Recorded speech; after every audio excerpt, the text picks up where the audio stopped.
Amados hermanos, inclinemos el corazón ante la luz de la palabra viviente. Hay una pregunta que resuena a través de los siglos. ¿Quién tiene la autoridad para decirle al ser humano quién es y para qué fue creado? Toda filosofía puede conjeturar, toda escuela de psicología puede analizar, todo sistema educativo puede proponer, pero solo hay una voz que se presenta como palabra de Dios, situada fuera y por encima de todo pensamiento humano, la Biblia. Si Dios es quien creó el universo y nuestra vida, es lógico que sea Él, por medio de la Escritura, quien nos revele quiénes somos, por qué existimos y hacia dónde nos dirigimos. Y al abrir la Biblia no encontramos un tratado árido, sino un espejo prodigioso. Descubrimos que el ser humano no es solo un organismo biológico. La Escritura declara con claridad que el hombre tiene espíritu, tiene alma y posee un cuerpo. Dios es espíritu. Por eso sopla en nuestro interior aliento espiritual. Deposita en el centro del ser un anhelo de eternidad. En el libro del Eclesiastés capítulo 3 versículo 11 se afirma que Dios ha puesto la eternidad en el corazón del hombre y que el hombre no alcanza a sondear todas las obras de Dios desde el principio hasta el fin. Esto significa que aun cuando la razón llegue a la cúspide de la ciencia, en lo profundo permanece una llamada hacia lo alto, una nostalgia por una patria que nunca hemos visto, una sed de sentido que ningún placer pasajero puede saciar. Si el espíritu es el ámbito donde nos orientamos hacia Dios, el alma es el centro de la voluntad, los afectos, las emociones y el pensamiento.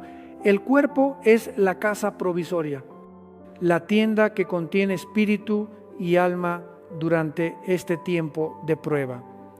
Aquí la palabra realiza una obra admirable.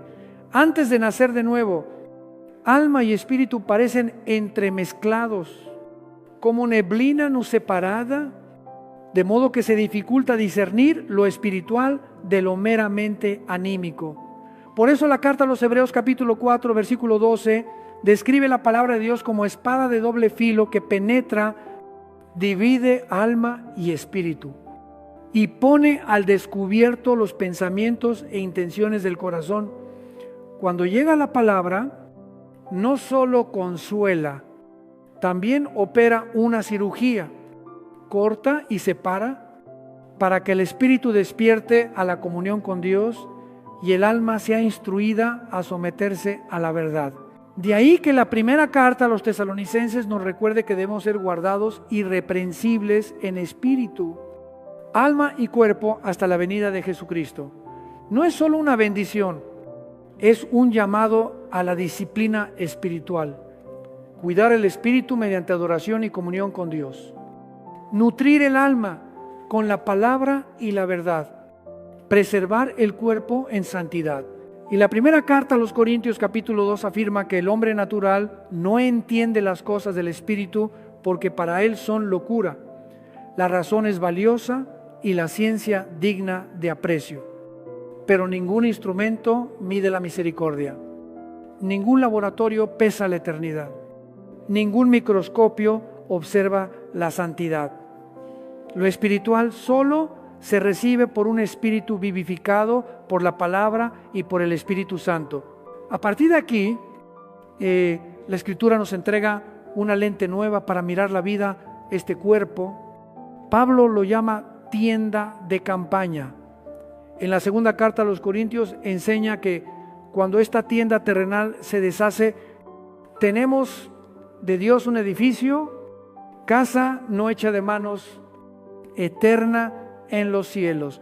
Por eso gemimos el dolor, la enfermedad, las lágrimas, la presión y las noches en vela no son un destino ciego, sino un recordatorio de que la tienda frágil se va desgastando. El libro del Génesis narra que el cuerpo fue formado del polvo, por eso al polvo volverá. Pero no nos equivoquemos, cuando el cuerpo se corrompe, no significa que el alma caiga en la inconsciencia. La carta de Santiago, capítulo 2, versículo 26, habla con precisión. El cuerpo sin el espíritu está muerto. La muerte, según la Biblia, es la separación del espíritu respecto del cuerpo. Es decir, cuando el espíritu deja el cuerpo vuelve al polvo, pero el espíritu entra en otra realidad bajo la autoridad de Dios. Aquí debemos desmontar un error peligroso. La idea de que el alma duerme tras la muerte, la palabra no enseña eso. Cuando Jesús habló de Lázaro, usó la imagen del sueño para referirse a la muerte del cuerpo, no a una inconsciencia del alma. Si el alma estuviera dormida, ¿por qué el Señor llamó a Lázaro fuera del sepulcro? No reanimó un cadáver mediante una técnica médica. Ordenó que el espíritu de Lázaro volviera a su cuerpo. Y ese espíritu aportó la vida para que el organismo funcionara de nuevo. Fue una señal para declarar que el dominio sobre la vida y la muerte pertenece al Hijo de Dios. Cuanto más nos alumbra la palabra, más nítidos se vuelven los contornos antes de que el espíritu sea vivificado. Alma y espíritu se confunden en una franja gris que desdibuja las fronteras morales. El hombre moderno proclama que el bien y el mal son percepciones subjetivas. Algunos llegan a decir que varón y mujer son etiquetas intercambiables, pero cuando llega la palabra, las tinieblas ceden el paso a la luz. La confusión se rinde ante el discernimiento. Cuando el espíritu entra en comunión con Dios, transmite al alma los datos del ámbito santo que la mente natural jamás podría producir. El alma aprende a temer, amar y obedecer. La voluntad se alinea con la verdad. Las emociones son sanadas. El pensamiento se renueva. Mientras habitemos en la tienda, seguiremos gimiendo. Pablo utiliza ese verbo no para promover el pesimismo, sino para nombrar un anhelo: ser revestidos de la morada celestial. Amamos la vida. Nadie desea morir. Es el instinto de conservación que Dios mismo puso para que respetemos la vida. Pero cuando la luz de la Escritura irrumpe, nuestra mirada sobre la muerte cambia. Para quienes pertenecen a Cristo, la muerte se vuelve un umbral hacia algo mejor. No romantizamos el sufrimiento ni fomentamos la resignación. Miramos de frente la realidad. El cuerpo se desgasta, pero la esperanza no. Las lágrimas aún corren, pero no hay desesperación. La noche existe, pero el alba está cerca. Algunos preguntan, ¿qué dice la medicina y la ciencia del momento de la partida? La palabra no niega el progreso médico al evaluar la actividad cerebral, cardíaca o respiratoria. Sin embargo, nos ofrece una definición radical. La muerte acontece cuando el espíritu se separa del cuerpo. Esta definición nos libra de especulaciones y nos conduce al punto central. Cuando se abre la puerta de la separación, ¿a dónde va el espíritu? La gran cuestión de la vida no es tanto cómo morimos, sino con quién estaremos después del umbral. Por eso la palabra nos advierte que no busquemos respuestas en puertas sombrías. Espiritismo, evocación de muertos, mediumnidad. No se trata de juegos inocentes, sino de trampas peligrosas. Dios prohíbe tales prácticas porque ama y protege a sus hijos del engaño de espíritus malignos que se disfrazan de difuntos. No necesitamos sesiones oscuras, porque el resucitado ya ha hablado y ha abierto el camino. No necesitamos tinieblas, porque poseemos la luz de la palabra. ¿Cómo respondemos? Primero, permitamos que la palabra divida alma y espíritu. No temamos el bisturí de la verdad, mientras dejemos que alma y espíritu sigan confundidos. Miraremos el mundo en escala de grises. Pero cuando el espíritu despierta, comenzamos a reconocer la frontera real entre luz y tinieblas. entre verdad y mentira. Luego, honremos el cuerpo como tienda digna de respeto. Comamos con sobriedad. Trabajemos con diligencia. Descansemos con prudencia. No para rendir culto al cuerpo, sino porque sabemos que es un instrumento para servir. Alimentemos el alma con la palabra, con la oración y con la comunión de los santos, para que las emociones sean sanadas, la voluntad afianzada y el pensamiento renovado. Por último, esperemos. Esperar no es cruzarse de brazos, es levantarse para vivir rectamente, hacer el bien, ser sal y luz en medio de una sociedad confundida. Tal vez hoy llevas un temor, miedo a la enfermedad, a la vejez, a la muerte. La palabra no reprende ese temor, sino que pone en tus manos una esperanza firme. Recuerda, la muerte no es el final. La muerte es la separación del espíritu respecto del cuerpo. Y para quien está en Cristo, es el paso hacia la casa celestial. Cuando llegue ese día, no estarás solo. Aquel que venció la tumba te tomará de la mano. El que llamó a Lázaro pronunciará tu nombre. Mientras tanto, en medio de los gemidos de la tienda, aún podemos alabar porque sabemos a dónde vamos. Amados hermanos, Dios ha puesto la eternidad en nuestro corazón para que ninguna cosa pasajera ocupe el trono del alma. No entreguemos el corazón a ídolos efímeros. No dejemos que la cultura borre las huellas que Dios trazó entre varón y mujer. No permitamos que el ruido de la época silencie la voz de la palabra. Volvamos a la Biblia como a la fuente primera. Abramos la casa del corazón al Espíritu Santo como se abren las ventanas al amanecer. Dejemos que la palabra separe, sane y haga nacer de nuevo. Entonces, en medio del cansancio de la vida, veremos cómo se abre una senda recta, el camino de regreso al Padre. Esta es la invitación de un corazón pastoral. Si hoy reconoces que has vivido demasiado tiempo solo desde el alma y el cuerpo, dejando que el espíritu se reseque, arrepiéntete y regresa. Ven a Cristo, quien murió por nuestros pecados y resucitó para darnos vida nueva. Recibe la palabra para que obre como espada que separa lo que debe ser extirpado. Reúnete con la comunidad de los santos para que la fe no quede aislada. Vive como ciudadano del cielo en cada decisión, por pequeña que sea. Y en medio de toda prueba, recuerda, la tienda pasará, pero la casa celestial te espera.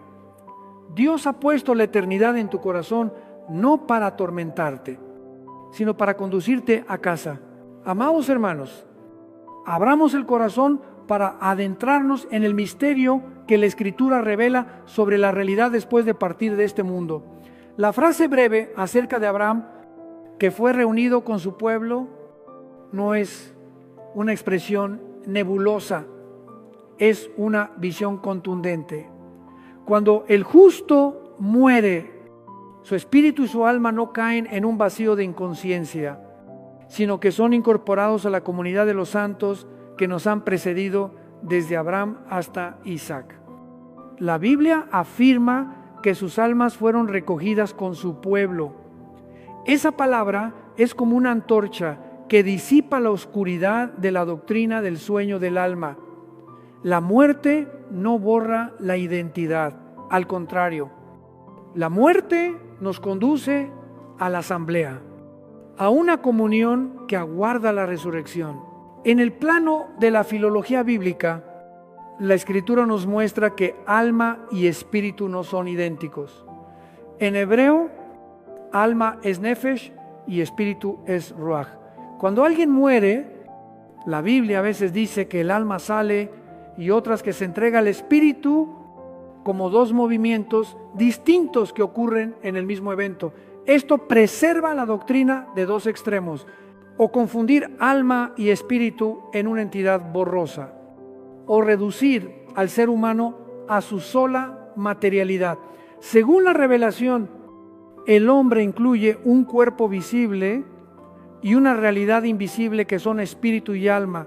La muerte es separación, el cuerpo vuelve al polvo y espíritu y alma entran en el ámbito que Dios ha establecido antes de la cruz de Cristo.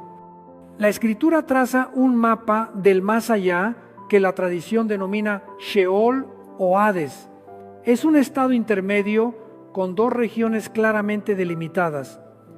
La región de consuelo llamada seno de Abraham, también llamada paraíso, y la región de tormento para los que resisten a Dios. El relato del rico y Lázaro nombra expresamente a Abraham y a Lázaro, por lo que no se trata de una parábola anónima, sino de un cuadro histórico salvífico que muestra que más allá del límite de la muerte hay conciencia, memoria, palabra y un abismo infranqueable. El rico en la región de tormento puede ver, puede suplicar, puede recordar. Lo que no puede hacer es cruzar por sí mismo el abismo ni reescribir el destino que escogió en vida. Así, la cuestión no se decide por técnicas sobre el manejo del cadáver, sepultura, cremación o pérdida de restos, porque el destino eterno no lo determina el polvo. La cuestión es otra. Cuando se abre la puerta de la separación, ¿a dónde van el espíritu y el alma? Aquí la cruz y la resurrección de Cristo se convierten en la bisagra de la historia. La carta a los Efesios describe el misterio del Hijo de Dios que desciende y lleva cautiva la cautividad. Una manera de decir que en él el plan de salvación atraviesa la frontera de la muerte. A partir de ese acontecimiento, resuena la certeza de Pablo. Ausentes del cuerpo, presentes con el Señor. El creyente, al cerrar los ojos, no vaga en una penumbra indefinida, sino que entra en la presencia de aquel que lo redimió. Por esto, toda práctica de espiritismo, sesiones de vocación, mediumnidad o dependencia de un intermediario para contactar difuntos está severamente prohibida por la Biblia. No porque Dios sea celoso de la curiosidad humana, sino porque protege a sus hijos del engaño de espíritus malignos que se disfrazan de muertos. Esas supuestas comunicaciones no abren la puerta del cielo, abren la puerta de la mentira. La fe de la Iglesia no se sostiene sobre susurros confusos provenientes de las sombras, sino sobre una revelación nítida y un hecho histórico irreversible. Jesucristo murió, fue sepultado y resucitó. En este punto, muchos preguntan, ¿existe alguna otra religión que hable con certeza sobre lo que hay después de la muerte? La respuesta es clara. Nadie tiene autoridad para hablar de la otra orilla si no ha vencido a la muerte.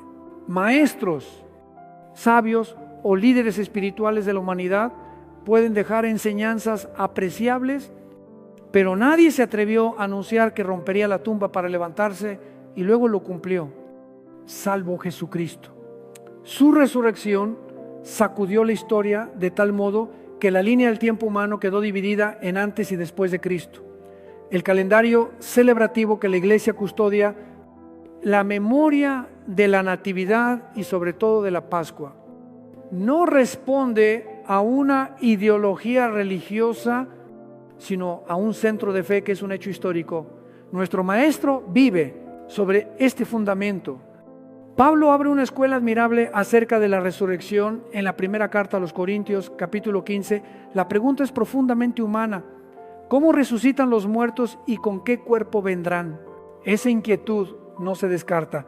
Es conducida a la gran granja de Dios. La semilla debe descomponerse.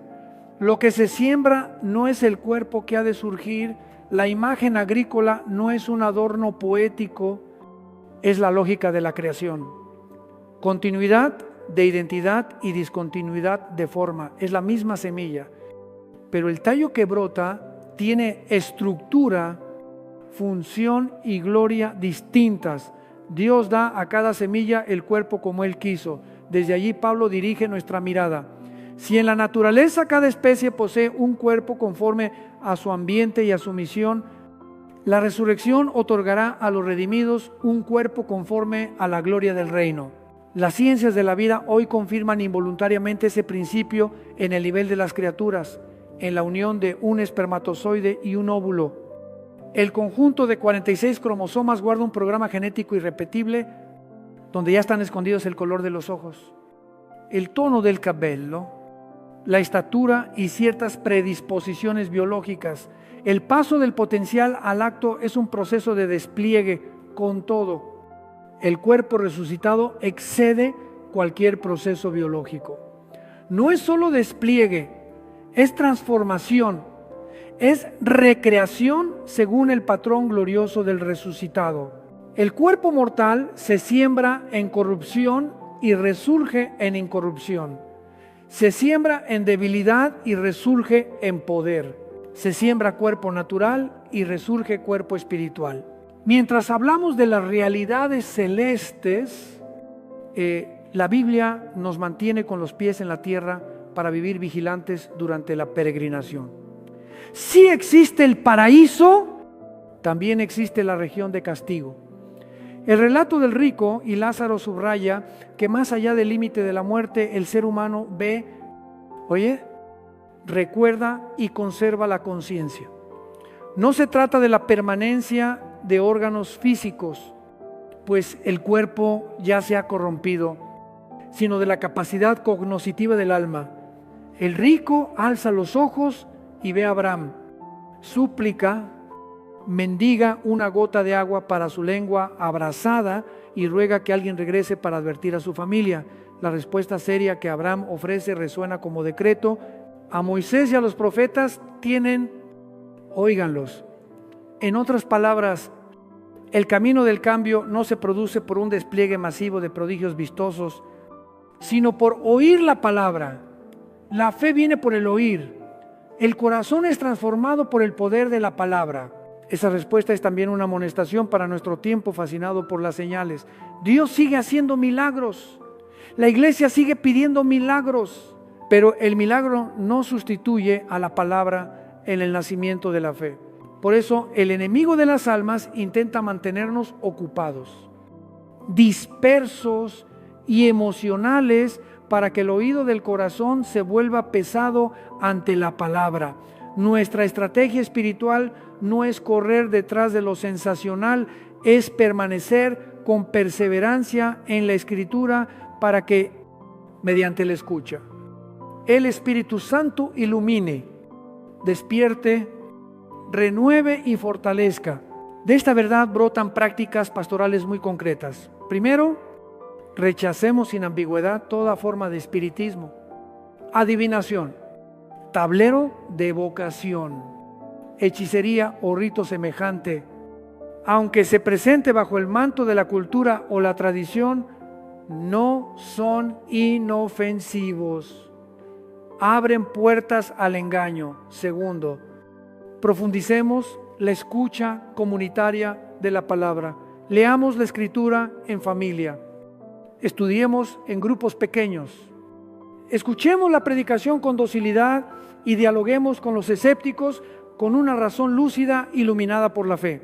Tercero, dejemos que la esperanza de la resurrección reajuste nuestra escala de valores. Honremos el cuerpo sin idolatrarlo. Seamos diligentes en la vocación sin desesperar ante el fracaso. Seamos generosos en la caridad porque el tesoro verdadero está en el cielo. Finalmente, consolemos mutuamente con esta esperanza. Nuestros seres amados en el Señor no se disuelven en una noche anónima. Están en las manos de aquel que abrió el camino. Conviene decirlo con franqueza. La pregunta decisiva no es dónde nos sepultarán o si nuestros restos serán cremados. La pregunta es con quién estaremos al dejar el cuerpo. Si estamos en Cristo, entramos en su presencia. Si lo rechazamos, el Hades espera como un estado temporal de lejanía y dolor. Este mensaje no busca asustar, busca despertar. Dios quiere que todos se salven, pero respeta la libertad de nuestra respuesta. La puerta estrecha está abierta, pero hay que entrar. Otro aspecto debe afirmarse con claridad. La fe cristiana no es enemiga de la razón. La fe corona la razón con una verdad a la que la razón por sí misma no alcanza. Cuando Pablo utiliza la agricultura para enseñar la resurrección, no aparta a la ciencia. Nos invita a mirar la naturaleza como libro de texto del Creador. Cada orden de criaturas tiene un cuerpo acorde a su medio. El ser humano en una atmósfera finamente calibrada, las bestias del campo con pezuñas para la montaña, las aves con alas, los peces con branquias. Si la creación es así de diversa, cuánto más el cuerpo resucitado otorgado para vivir en el orden nuevo será perfectamente adecuado. Allí ya no habrá la inercia pesada de la corrupción, allí no existirán las cadenas de la muerte, allí la capacidad de conocer, amar y adorar será desplegada sin la mezcla del pecado. ¿Cómo debemos vivir mientras aguardamos? Aprendamos a vivir con el oído de la fe. Permitamos que la palabra ocupe nuestros horarios, hábitos y decisiones cotidianas. Deja que la disciplina de la oración vuelva a tejer la estructura del alma. Permite que el Espíritu Santo corte lo que debe cortar y sane lo que debe sanar. Deja que la esperanza del siglo venidero te libere del temor a la enfermedad y a la vejez y del espejismo de un éxito que pronto se marchita. Quien espera la resurrección es libre para amar, fuerte para servir y sereno para padecer. Si hoy sientes el corazón temblar en las encrucijadas espirituales, regresa. No busques respuestas en las sombras, vuelve a la palabra. No apuestes tu eternidad en experimentos peligrosos. Deposítala en lo seguro que es la cruz y la tumba vacía. No dejes que el ruido de la época apague la voz de la Escritura. Deja que la fe venga por el oír y que el oír sea por la palabra de Cristo. Entonces verás que en medio del mundo confuso, la esperanza de la resurrección recoloca el horizonte de tu vida y te da la valentía para caminar por el sendero estrecho que conduce a la casa del Padre. Y esta es una invitación suave y firme. Entrega el destino eterno de tu alma al único que murió y resucitó. Deposita al pie de la cruz toda cadena de miedo, toda fascinación por el espiritismo, toda obsesión por el cuerpo.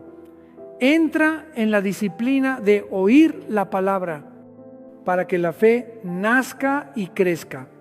Vive como ciudadano del cielo en medio de esta tierra. Sé fiel en lo pequeño, justo en las decisiones arduas y amable en cada palabra. Porque un día, cuando esta tienda se desmonte, oirás la llamada y entrarás en el gozo sin fin de tu Señor.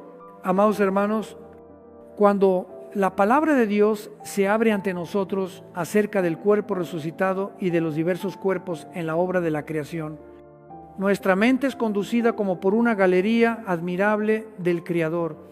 Pablo presenta un principio clarísimo. Cada especie posee un cuerpo propio perfectamente adaptado a su ambiente y a su misión. El ser humano tiene un cuerpo para respirar el aire, para vivir del agua, de las plantas y de los alimentos que brotan de la tierra. Los animales tienen cuerpos con tendones, garras y pezuñas acordes con montes y bosques. Las aves poseen alas, huesos livianos y una estructura aerodinámica para habitar el espacio. Los peces tienen branquias y formas hidrodinámicas para vivir en el océano. No hay confusión alguna en la mano de aquel que hizo los cielos y la tierra. Cada detalle revela una inteligencia estructural, un amor esmerado, un propósito nítido.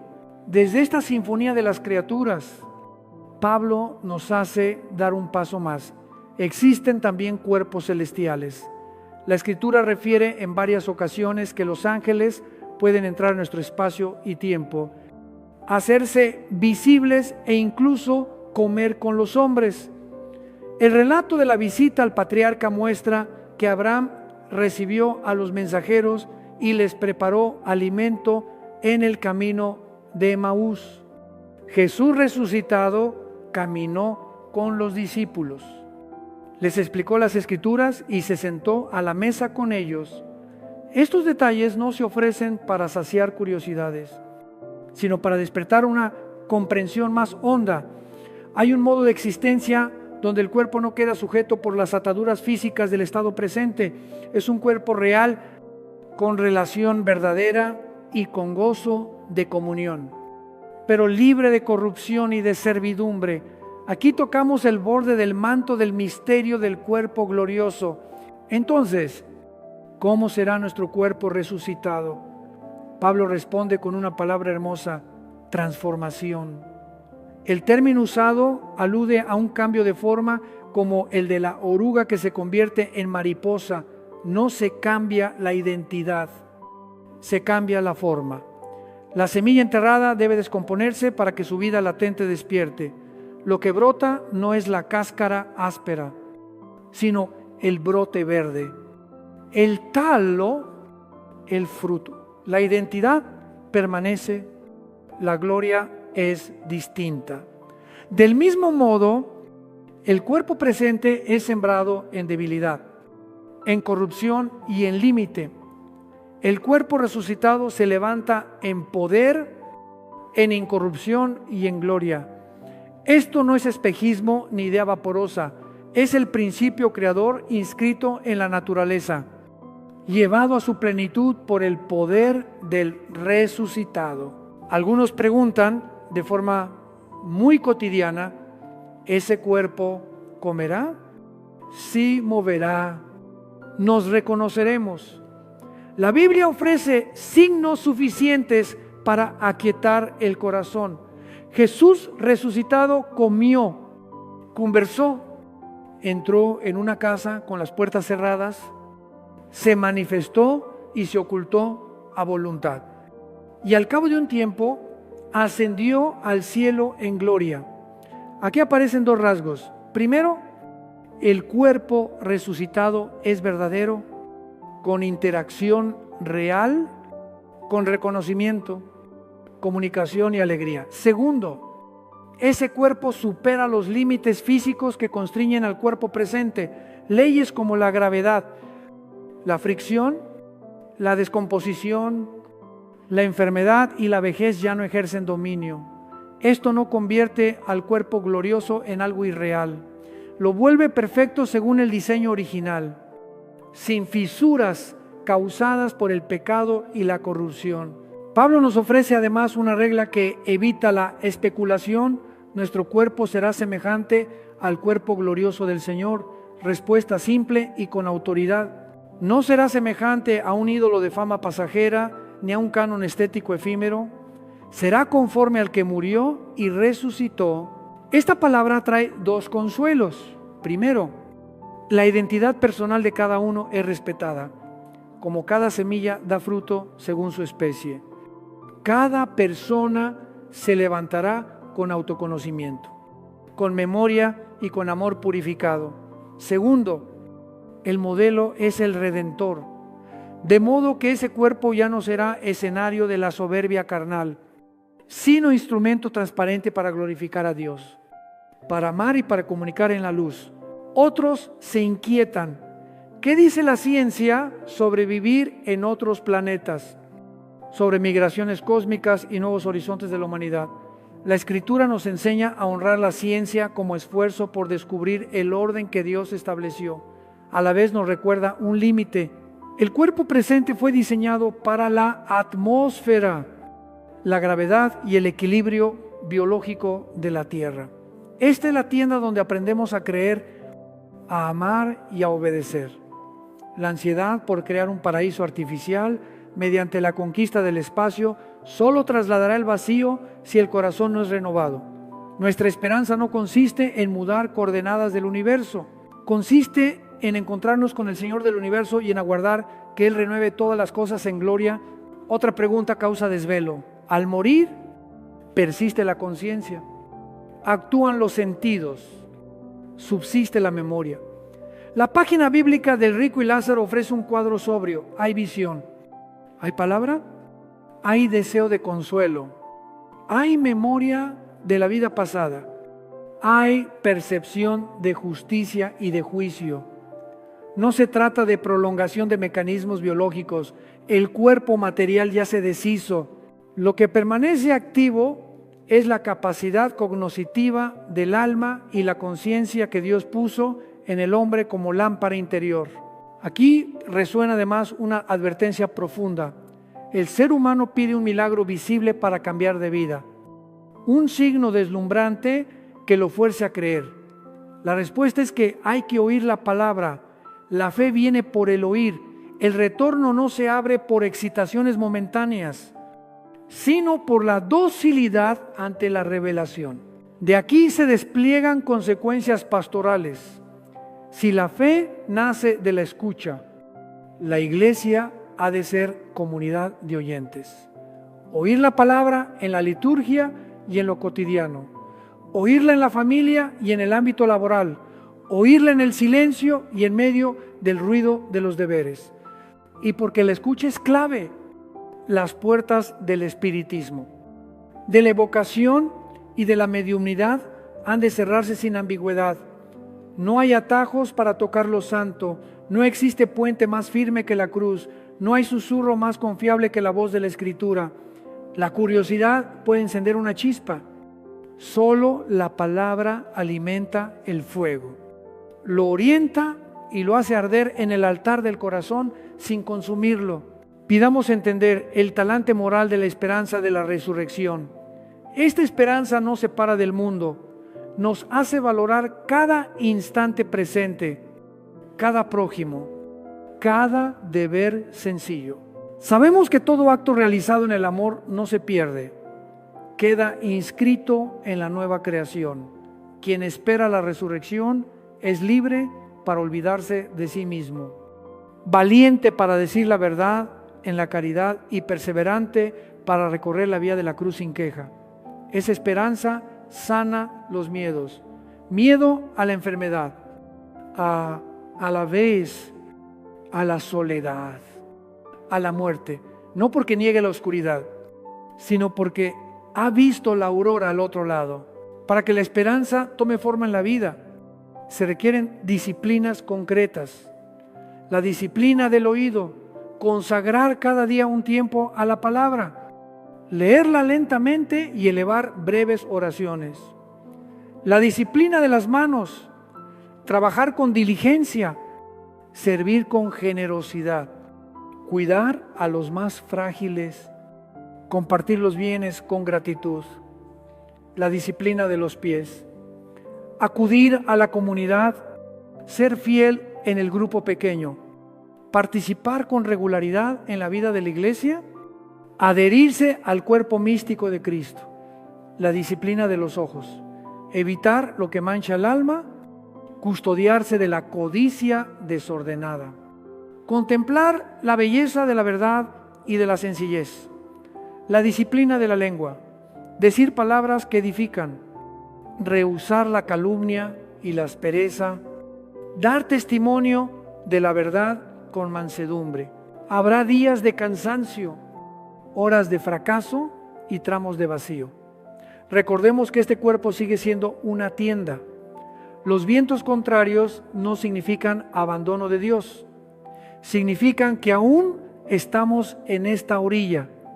En tales momentos, invoquemos la promesa del cuerpo glorioso. Consideremos la semilla que descansa en la tierra a la espera de brotar. Recordemos que cada acto de fidelidad, cada lágrima ofrecida, cada súplica en silencio queda escrita en la historia de la salvación y brillará en el día de la manifestación del Señor.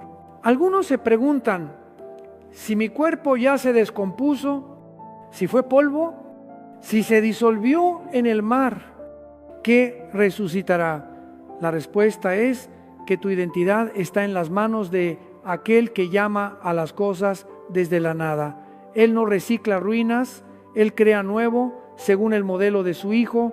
Hay continuidad para que nos reconozcamos y hay transformación para que podamos habitar la gloria, como un instrumento envejecido que es reemplazado por uno perfecto. Y sin embargo, la mano sigue siendo la del músico y la melodía sigue siendo la del amor. con la diferencia de que ya no hay desafinación ni fatiga. Conviene aludir a un anhelo constante de los jóvenes, el deseo de superar límites, de abrirse camino, de entrar en lo grande. La Escritura no sofoca ese deseo, lo orienta por la vía ancha de la santidad, estudia las ciencias, enriquece el mundo con creatividad, abre sendas de justicia para la sociedad. Pero no busques la inmortalidad en la fama, porque la fama no rescata del sepulcro. No busques eternidad en el placer, porque el placer no cura el vacío. Busca al que pensó en ti antes de que las estrellas fueran colgadas. Cree en aquel que entró en la historia. Loru, amó, padeció, resucitó y prometió que quien cree, aunque muera, vivirá. Cuando esta invitación te alcance, la respuesta es sencilla. Abre el corazón y habla con Dios con palabras verdaderas. Pon la mano sobre el pecho y di que crees, que recibes, que deseas vivir como ciudadano del cielo. Luego realiza un gesto concreto. Toma la Biblia y comienza con pasajes breves. Busca un grupo pequeño y piadoso para caminar juntos. Acércate a la persona que sufre más cerca de ti y bríndale un gesto de amor. Renueva la alianza en tu familia con perdón y mansedumbre. Elige un pecado habitual y déjalo desde hoy. Estos pasos pequeños son el camino seguro a la libertad. Amados hermanos, el retrato completo ya aparece. El ser humano no es solo cuerpo, tiene alma, tiene espíritu y es llamado a la plenitud de la vida. En esta orilla está la tienda, en la otra orilla la casa eterna, en esta orilla la semilla, en la otra la cosecha, en esta orilla el combate, en la otra la corona. Y el puente entre ambas orillas es aquel que resucitó. Él es el camino, la verdad y la vida. Quien está en Él no teme la sombra. Quien le sigue no tropieza en la noche. Ahora unámonos en súplica al Señor. Padre Santo, te damos gracias porque tu palabra ha abierto nuestros ojos. Concédenos amar este cuerpo como tienda para servir, cuidar el alma como un jardín para dar fruto y sobre todo dejar que el Espíritu Santo gobierne nuestra vida. Danos odio al pecado, apartamiento de las puertas de las tinieblas y perseverancia en la Escritura. Danos esperar el día de la transformación, el día de revestirnos del cuerpo glorioso semejante al de tu Hijo amado.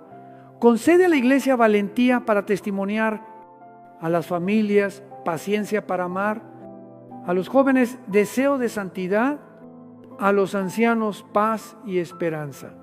Y cuando esta tienda sea desmontada, llévanos a la casa del Padre, donde no habrá lágrimas, ni luto, ni guerra, solo el cántico que exalta al que está sentado en el trono. Lo pedimos en el nombre de Jesucristo.